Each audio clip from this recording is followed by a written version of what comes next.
Learning page চ্যানেলে তোমাদের সবাইকে জানাই স্বাগত।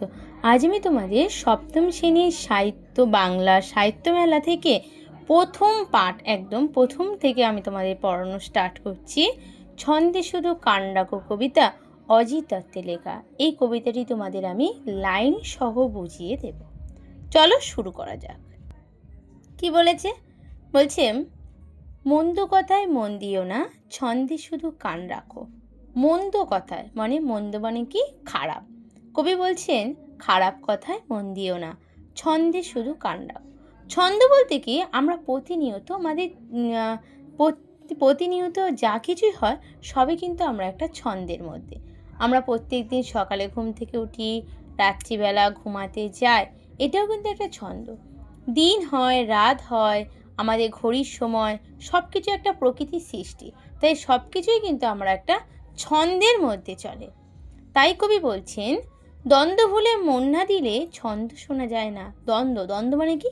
বিবাদ, ঝগড়া, সংঘাত।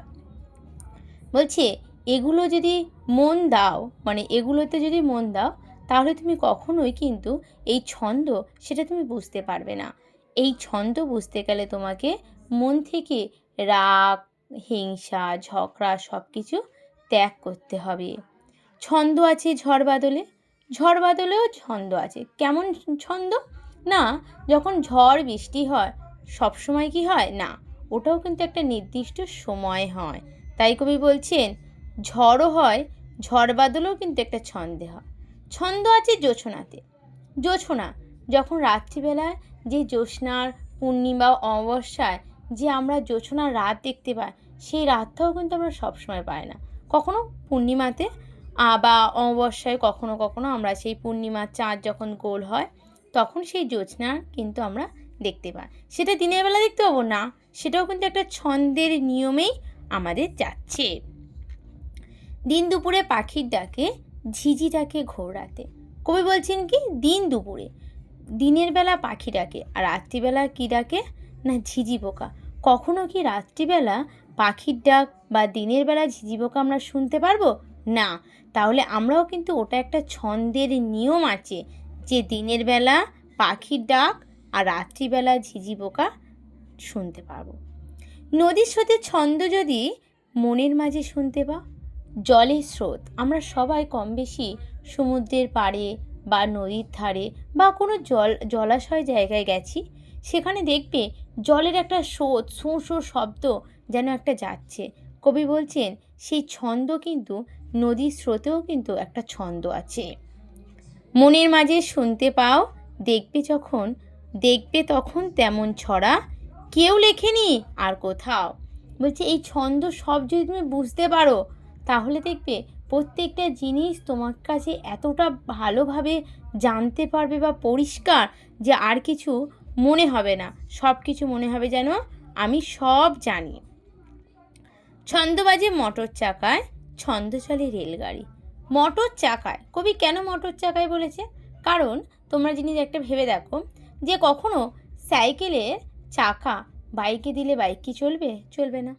আবার বাইকের জিনিস সাইকেলে দিলে সেটা কি চলবে? চলবে না।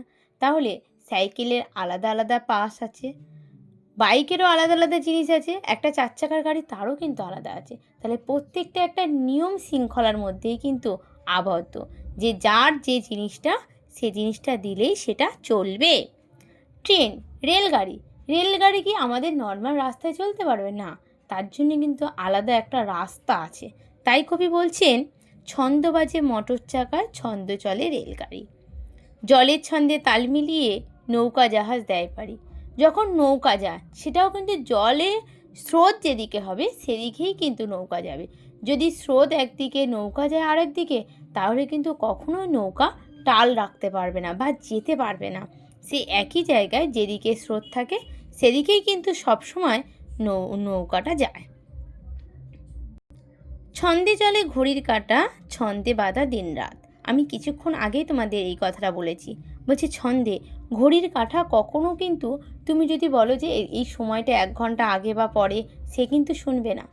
তার সময় বুঝেই সে কিন্তু চলবে। দিন রাত সেটাও কিন্তু একই সময় নির্ধারিত করা। কান পেতে যা শুনতে পাবে, কিছুটি নয় ছন্দহীন। বলছে তুমি কান পেতে একবার শোনো, সব কিছুই আমাদের যে এই বিশ্বভুবনে যা কিছুই আছে সব কিন্তু ছন্দে, কোনো কিছুই ছন্দ ছাড়া চলে না। সকল ছন্দ শুনবে যারা কান পেতে আর মন পেতে, আর সব কিছুই যারা শুনতে পারবে কান পেতে বা মন পেতে, চিনবে তারা ভুবনটাকে ছন্দ সুরে সংকেতে। সংকেত মানে ইঙ্গিত। বলছে তারাই এই ভুবনটাকে খুব কাছ থেকে চিনতে পারবে, ইঙ্গিতে চিনতে পারবে। মনের মাঝে জমবে মজা, জীবন হবে পদ্যময়। তারাই কিন্তু একটা পদ্য লিখতে পারবে, একটা গদ্য লিখতে পারবে, একটা উপন্যাস লিখতে পারবে, একটা নাটক লিখতে পারবে। কান্না দিলে ছন্দে যেন পদ্য লেখা সহজ নয়। আমরা প্রত্যেকটা মানুষ দেখবে, আমরা সব কিছুই, আমরা সবাই কিন্তু অত সহজভাবে প্রকৃতিটাকে বুঝি না। আর যারা বুঝতে পারে তারাই কিন্তু আজকে আমাদের যুগে একজন কবি, একজন লেখক, একজন লেখিকা, তারাই কিন্তু অতি সহজভাবে সব কিছু জিনিস বুঝতে পারে বা লিখতে পারে বা জানতে পারে। আজ তোমাদের এই পর্যন্ত। পরের দিন আমি তোমাদের আবার কোনো প্রশ্ন নিয়ে চলে আসবো। যদি ভিডিওটা ভালো লেগে থাকে একটা সাবস্ক্রাইব, লাইক অবশ্যই করবে।